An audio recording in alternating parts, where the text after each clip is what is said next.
নমস্কার বন্ধুরা, সংহিতার রান্নাঘরে আপনাদের সকলকে স্বাগত। আমি আজকে চলে এসেছি একটা হেলদি রেসিপি নিয়ে, chicken shami kebab for weight loss. যারা ওয়েট লস করার জন্য চেষ্টা করছেন তাদের জন্য এই রেসিপিটা খুব হেল্পফুল হবে। এটা আপনারা ডিনার বা স্ন্যাক্স হিসেবে খেতে পারেন। সঙ্গে থাকছে ছোট ছোট কিছু টিপস। চলুন শুরু করা যাক। আমি এখানে নিয়ে নিয়েছি 1 কাপ ছোলার ডাল। আমি এই কাপের মাপের নিয়েছি। এই ছোলার ডালটাকে আমি একটুখানি ভিজিয়ে রেখে দিয়েছিলাম ঘন্টা 2 জন্য। এটা একটু ফুলে গেছে। এবার এটাকে আমি একটু সিদ্ধ করে নেব। সিদ্ধ করার জন্য একটা প্রেসার কুকার নিয়ে নিয়েছি। এর মধ্যে আমি ডালটা দিয়ে দিলাম।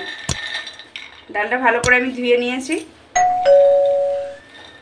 ভিজিয়ে না রাখলেও হবে, এমনিও সিদ্ধ করে নেওয়া যায়। ভিজিয়ে রাখলে খুব তাড়াতাড়ি সিদ্ধ হয়ে যায়, তাই আমি একটু ভিজিয়ে রেখেছিলাম।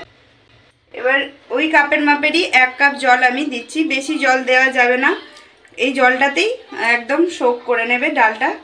বেশি জল হলে থেকে যাবে, জলটা ফেলে দিতে হবে। এবার এটা আমি সিদ্ধ করে নেব। এখন আমি নুন ফুন কিছুই দেব না, শুধুই সিদ্ধ করব। আমি মিডিয়াম ফ্লেমে 2টো সিটি দিয়ে নেব।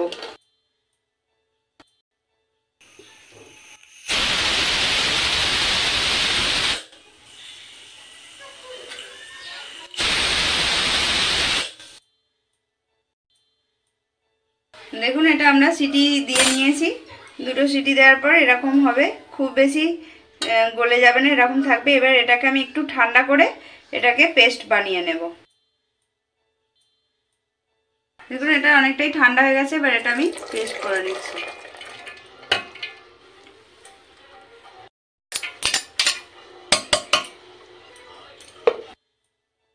এর মধ্যে জল দেওয়ার দরকার নেই, যেটুকু জল ছিল ওটাতেই পেস্ট হয়ে যাবে।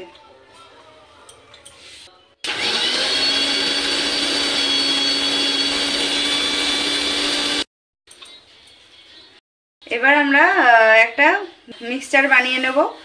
আছে এই যে ডালটা বেটে নিয়েছি, আর আছে এখানে চিকেন 150 গ্রাম বোনলেস চিকেনকে আমি মিক্সিতে গ্রাইন্ড করে নিয়েছি। আর আছে নুন 1 টিস্পুন, 1 টিস্পুন লেবুর রস, 1 টেবিল চামচ আদা রসুন বাটা, একটা বড় পেঁয়াজ ছোট ছোট করে একদম কুচো করে নেওয়া, 2 টেবিল চামচ ধনেপাতা কুচি, 1 টিস্পুন আছে গোলমরিচের গুঁড়ো, আর আছে 2টো কাঁচা লঙ্কা ছোট ছোট কুচো করে নেওয়া। আমি এখানে একটা মিক্সিং বোল নিয়ে নিয়েছি। এবার একে একে সমস্ত উপকরণ আমি দিয়ে দেব। আর দিয়ে দিলাম 1 টেবিল চামচ সরষের তেল। এবার এগুলোকে ভালো করে আমি মেখে নেব।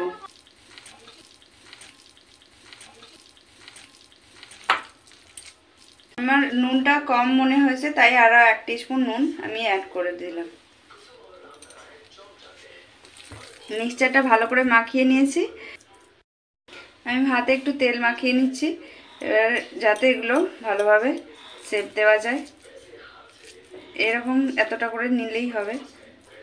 তবে হাতে করে গোল করে নিতে হবে, নিয়ে এভাবে রেখে এইভাবে যেরকম ইচ্ছা শেপ দিতে পারেন। আমি এরকম শেপ দিচ্ছি। তেলটা দিলে স্মুথলি এটা হাত থেকে উঠে আসবে, লেগে থাকবে না। এইভাবে এরকম করে আমি করে নেব। দেখুন, আমি এখানে 7টা বানিয়ে নিয়েছি, এখনো এতটা থেকে গেছে। এটা আমি ফ্রিজে এয়ারটাইট কন্টেনারে স্টোর করে রাখবো। এটা 2-3 দিন স্টোর করে রেখে খাওয়া যায়। চলুন আমি এগুলো এবার করে দেখাচ্ছি। আমি এখানে একটা কড়াই বসিয়ে নিয়েছি ননস্টিকের। এর মধ্যে এবার আমি দিয়ে দিচ্ছি 1 টেবিল স্পুন হচ্ছে সাদা তেল।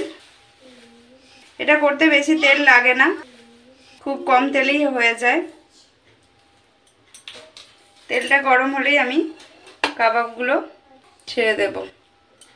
লো হিটে এগুলো করতে হবে। আমার তেলটা গরম হয়ে গেছে, আমি এবার কাবাবগুলো আস্তে আস্তে বসিয়ে দিচ্ছি।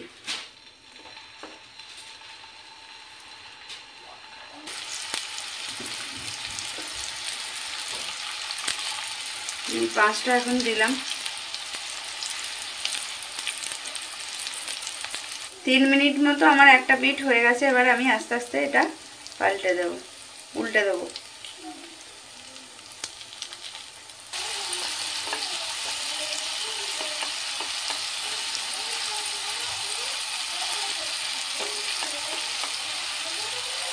এর উল্টো দিকটাও আমি ভালো করে এইভাবে ভেজে নেব।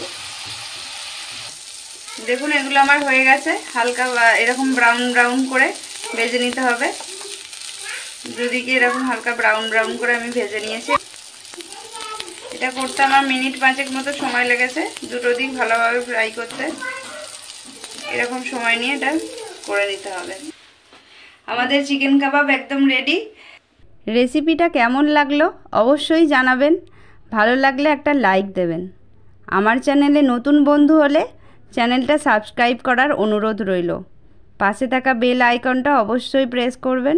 আজকের মতো এই পর্যন্ত, ধন্যবাদ।